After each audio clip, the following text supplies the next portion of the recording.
नमस्कार दोस्तों, स्वागत है आप सभी का स्मार्ट गार्डन में। ये देखिए दोस्तों, सर्दियों की सुनहरी सी शाम और उसमें बैठकर काम करना बहुत ही अच्छा लगता है। और ख़ास करके जब आप प्लांट रिपोर्ट कर रहे हैं और सैपलिंग वगैरह रिपोर्ट कर रहे हैं तो बहुत अच्छा टाइम है, क्योंकि उन्हें अपने आप को जो है सेट करने में रात भर का टाइम मिल जाता है। और ये देखिए, ये है बालसम यानी गुल मेहंदी के प्लांट जो मुझे कब से चाहिए थे और मैंने बीज से ग्रो किए हैं। मेरे यहाँ पर सीजनेबल प्लांट मिलते नहीं हैं, तो मुझे बीज वगैरह से ही ग्रो करने होते हैं। तो देख सकते हैं बहुत अच्छे से ये कुछ प्लांट ग्रो हो गए हैं। अब विंटर के प्लांट बहुत सारे होते हैं और इतने सारे प्लांटर अवेलेबल होते भी नहीं हैं, तो मैं क्या करती हूँ, पॉलीथीन वगैरह में छोटे छोटे पॉट में ही ग्रो कर देती हूँ। ये देखिए, विंटर के जो प्लांट होते हैं उनके लिए बहुत बड़े प्लांटर की ज़रूरत होती नहीं है, छोटे छोटे प्लांटर में ही हमें इनको रिपोर्ट करना होता है। तो देखिए, 5 से आप 10 इंच के पोट, 8 इंच के पोट ले सकते हैं और उसमें बहुत अच्छे से ग्रो हो जाते हैं। ड्रेनेज बनाना बहुत ज़रूरी होता है। ड्रेनेज हर प्लांटर में होना ज़रूरी है, लेकिन ख़ास करके विंटर के जो प्लांट होते हैं उनमें ड्रेनेज ज़्यादा होने चाहिए। देखिए कितने सारे मैंने ड्रेनेज बनाए हैं, ये नीचे के लिए, और जो ऊपर बनाए हैं वो ऑक्सीजन के लिए, जो प्लांट को बहुत अच्छे से मिलती रहे और पानी बिल्कुल भी नहीं ठहरना चाहिए। ये देखिए, ये है कॉटन का कपड़ा मैंने लिया है, जो मुझे सिंगल ही लेना है। अगर आप डबल लेंगे तो पानी ठहरने का डर होता है, और विंटर प्लांट को बहुत कम पानी की ज़रूरत होती है और बहुत ज़्यादा धूप की ज़रूरत होती है। ये प्लांट जो है बहुत ही हेवी फ्लावरिंग करते हैं और लगभग 3-4 महीने में ये प्लांट जो है ख़त्म हो जाते हैं। कुछ ही प्लांट हम सेव कर पाते हैं। तो छोटे छोटे प्लांटर में लगाइए, ढेर सारे ड्रेनेज बनाइए और कॉटन कपड़े से उन ड्रेनेज को कवर कर दीजिए। इसका कारण भी मैं आपको बताऊंगी। ड्रेनेज कवर करने का कारण ये होता है कि इससे कि ड्रेनेज बंद ना हो। ड्रेनेज बंद हो जाते हैं तो मिट्टी में पानी ठहर जाता है गमलों में, और फिर प्लांट हमारे गलने लग जाते हैं। तो ड्रेनेज को कवर करना बहुत ज़रूरी है। और सेकंड, जो मैं गीला कचरा लेती हूँ तो उसमें बैक्टीरिया पनपते ही हैं, और बैक्टीरिया पनपते हैं तो वो जो है ड्रेनेज से बाहर आने लग जाते हैं, जो हमें बहुत ही बुरा लगता है, घिन आने लग जाती है। लेकिन बैक्टीरिया बहुत ज़रूरी होते हैं। जो है ये जो हम सूखा गीला कचरा डालते हैं उनको सड़ाने गलाने के लिए, तो कपड़े से अगर आप कवर कर देंगे तो वो सारे प्लांटर में ही रहेंगे, बाहर नहीं आएंगे, न ऊपर आएंगे। ऊपर नहीं आने के लिए हमें क्या करना है, मैं आपको आगे बताती जा रही हूँ। तो वीडियो में आप लास्ट तक बने रहिए सारी जानकारियों के साथ। अगर आप वीडियो देखेंगे तो आपके भी प्लांट बहुत अच्छी फ्लावरिंग करेंगे और प्लांट कभी ख़राब भी नहीं होंगे। ये देखिए दोस्तों, ये अभी पूजा के सामान के साथ हम बहुत सारा जो है फूल, पत्तियाँ और कागज़ वगैरह सब आते ही हैं, तो मैं कुछ भी नहीं फेंकती हूँ। सारी चीज़ें काम में हमें ले लेनी है। कार्बन से भरपूर होते हैं, तो इनको कागज़ को बिल्कुल मत फेंकिए। हल्के फुल्के, बहुत ज़्यादा नहीं लेना है, हल्के फुल्के। अब ये जो आप देख रहे हैं ये कम डिकम्पोस्ट हुई हमारे खाद है, जो इसमें अभी ढेर सारे बैक्टीरिया है। मैंने दूसरे एक गमले को खाली करके इसे निकाला है स्पेशली, क्योंकि जिससे क्या होगा, इसमें जो बैक्टीरिया है, इसमें जो केंचुए है, वो हमने जो गीला सूखा कचरा डाला है, वैसे गीला कचरा स्किप कर दीजिए। अगर आप चाहते हैं कि आपके प्लांट अच्छे से ग्रो करें तो गीला कचरा स्किप कर दीजिए। अभी हम सूखा कचरा ही लेंगे, लेकिन अभी मेरे पास सूखा कचरा ज़्यादा नहीं है गार्डन से निकला हुआ, तो मैंने गीला ले लिया है। लेकिन मैं टाइम टाइम से इन चीज़ों का ध्यान रखती रहूँगी। वैसे जो हम मिट्टी से हम इसको कवर कर देंगे तो वो बैक्टीरिया इतनी आसानी से, जो कीड़े हैं वो इतनी आसानी से ऊपर नहीं आते हैं।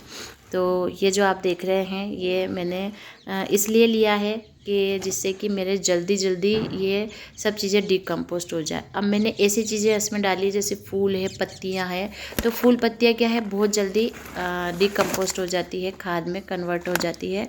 अब और जल्दी प्रोसेस करनी है तो हमें क्या लेना है, यह देख रहे हैं आप, ये सरसों खली है।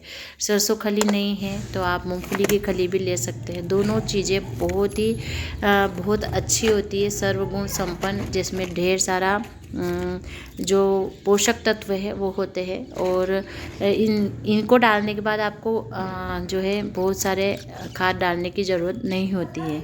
तो आप देख रहे हैं ये मैंने कुछ टुकड़े डाले हैं। टुकड़े इसलिए डाले हैं कि ये धीरे धीरे जो है गलेंगे, फिर इसमें बैक्टीरिया पैदा होंगे और फिर ये खाद बनाने में हमारे काम आएंगे। जो सीजनेबल प्लांट है आप इस तरह से रिपोर्ट करेंगे तो आपके पास ढेर सारी खाद भी तैयार हो जाएगी। जब हम गमले खाली करेंगे तो ये खाद बहुत अच्छे से रेडी हो जाएगी, क्योंकि 4-5 महीने तो हम रखते ही हैं। इसके बाद मैंने इनको हल्की फुल्की मिट्टी से कवर कर दिया है, सूखी मिट्टी से। चलिए अब रेडी करते हैं मिट्टी को। अभी छोटे छोटे प्लांट हैं तो छोटे प्लांट की जड़ें इतनी जल्दी फैलती नहीं हैं। जब तक जड़ें फैलेगी तब तक क्या होगा कि ये खाद बनकर रेडी हो जाएगी। देखिए मिट्टी कैसी है, बिल्कुल पोरस, एकदम से लाइट वेट। और उसमें मिलाया है मैंने मूंगफली के छिलके पिसे हुए।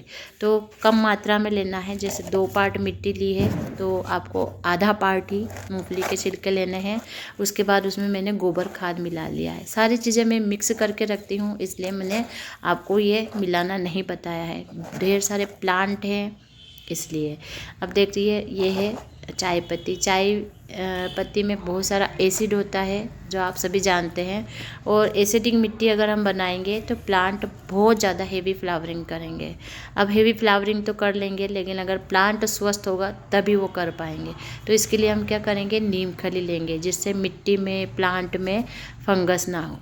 फंगस से बचाने के लिए, और जो कीटाणु होते हैं, जीवाणु प्लांट के लिए अच्छे होते हैं, प्लांट की सेहत के लिए, लेकिन साथ में कीटाणु भी पैदा होते हैं, उनसे बचाने के लिए, फफूंद से बचाने के लिए। अब ले रही हूँ मैं कुछ सीवीड्स जो बहुत अच्छे होते हैं समुद्री काई से, और प्योर ऑर्गेनिक होते हैं ये। और थोड़ा सा मैं ले रही हूँ एप्सम सॉल्ट। जब हम प्लांट को ट्रांसप्लांट करते हैं, मतलब मिट्टी से निकालते हैं, तो कभी कभी निकालते वक्त जड़ें डैमेज हो जाती है, या फिर प्लांट की ग्रोथ के लिए एप्सम सॉल्ट बहुत अच्छा होता है, मैग्नीशियम सल्फेट से भरा हुआ। देखिए दोस्तों, ये सब चीज़ें अगर आपके पास नहीं भी है तो कोई बात नहीं, और है तो बहुत अच्छा है। वैसे हर गार्डनर के पास ये छोटी मोटी चीज़ें मिल ही जाती हैं। मैं ऑर्गेनिक गार्डनिंग करना ज़्यादा पसंद करती हूँ, लेकिन देखिए दोस्तों, फूल वाले प्लांट के लिए आप इन चीज़ों को यूज कर सकते हैं। ये जो आप मटेरियल देख रहे हैं, जब हम मिट्टी को छानते हैं उसको एकदम क्लीन करने के लिए, तो उसमें से जो मटेरियल निकलता है उसमें गोबर खाद भी होती है, उसमें छिलके भी होते हैं, पत्तियां भी होती हैं। तो उनसे आप इस जो सारा हमने सूखा गीला मटेरियल डाला है उसको कवर कर दीजिए, जिससे क्या होगा, बैक्टीरिया, जो कीटाणु जीवाणु जो भी है वो कीड़े ऊपर नहीं आएंगे। नीचे के लिए हमने कपड़े से इंतज़ाम कर दिया है, ऊपर के लिए हमने इस तरह से कवर कर दिया। अब क्या करना है, प्लांट को बाहर कैसे निकालना, बहुत बड़ा काम होता है ये। क्योंकि कभी कभी ऐसा होता है कि हम प्लांटर से बाहर प्लांट को निकालते हैं, कटिंग वगैरह जो भी, तो उससे क्या होता है कि जो है प्लांट मर जाता है, ख़राब हो जाता है, जड़ें टूट जाती है। सबसे पहले आप मिट्टी को गीला कीजिए। अच्छी खासी मिट्टी गीली हो जाएगी तो जड़ें क्या है, ढीली पड़ जाती है, वरना जड़ें चिपकी रहती है। अब जो तेज़ धार वाला कुछ भी हमारे पास टूल्स होते हैं, तो उससे आप इसको बड़ी आसानी से मिट्टी सहित बाहर लेकर आइए। मिट्टी सहित होंगे ना तो आपके प्लांट बिल्कुल भी ख़राब नहीं होंगे। दोस्तों, मैं बहुत जल्दी आपको इन सब का अपडेट भी शेयर करूँगी, और मैंने हर चीज़ का अपडेट आपको शेयर किया है। अगर आप अपडेट देखना चाहते हैं सभी चीज़ों का तो आप मेरे चैनल पर आप ओवरव्यू, जो हमें गार्डन अपडेट ओवरव्यू देती हूँ, उसमें आप देख सकते हैं। अब देखिए दोस्तों, हेवी फ्लावरिंग लेनी है तो प्लांट में खाद तो देते ही रहना है, लेकिन कभी कभी ऐसा हो जाता है हमें टाइम नहीं मिलता है तो हम खाद नहीं दे पाते हैं। तो हम पहले से ही रिपोर्ट जब करते हैं उस टाइम पर ही हम सभी चीज़ें दे देते हैं। तो मैं क्या कर रही हूँ, कुछ केले के छिलके मैंने सुखा लिए थे, तो वो केले के छिलके मैंने आसपास बाउंड्री पर लगा दिए हैं। ये धीरे धीरे क्या है, खाद बन जाएंगे। अब क्या है, इतना सारा हमने गीला सूखा मटेरियल डाला है तो फंगस से बचाना है, तो नीम खली के साथ साथ आप थोड़ा सा फंजीसाइड भी ले लीजिए। मात्रा आप देख सकते हैं, 1 या 2 चुटकी से ज़्यादा हमें नहीं लेना है। हल्दी पाउडर ले सकते हैं, दालचीनी पाउडर ले सकते हैं और साथ में ही काली मिर्ची का पाउडर भी आप ले सकते हैं। देखिए दोस्तों, छोटे गमले हो या बड़े गमले हो, उसमें मिट्टी की समस्या होती है, क्योंकि इतनी सारी मिट्टी हम इतने सारे गमले रिपोर्ट करने के लिए नहीं ले सकते हैं। तो इस तरह आप गमले भरेंगे तो आपको ज़्यादा मिट्टी की भी ज़रूरत नहीं होगी और जो हम पानी डालेंगे वो बड़ी आसानी से जो है नीचे बहकर चला जाएगा। 20 सेंटर में हमने प्लांट को रख दिया है मिट्टी समेत, और आप देखिए अब आसपास हमें मिट्टी से इसको कवर कर देना है। बस हो गया हमारा काम। और देखिए दोस्तों, बड़ी आसानी से गमला भी फिल हो गया है, भर गया है, और साथ में ही जो वेस्ट मटेरियल है वो सारा यूज में आ गया है। और पानी दे देना है, और जहाँ पर रखना है वहाँ पर रोशनी तो आती हो लेकिन डायरेक्ट सनलाइट ना आती हो। बस सिर्फ 2 दिन आपको ऐसे रखना है, फिर फुल सनलाइट में आपको इनको रख देना है। विंटर के प्लांट है भाई, तो इनको धूप की बहुत ज़्यादा ज़रूरत होती है। तो इस तरह से आपको पानी दे देना है और जो है प्लांट को सुरक्षित जगह आपको रख देना है। फिर देखिए दोस्तों, अगर आप फ्लावरिंग नहीं होती है तो फिर आप मुझे कमेंट करके ज़रूर बताइए। मेरी तरह रिपोर्ट करके देखिएगा और फिर रिज़ल्ट देखिए।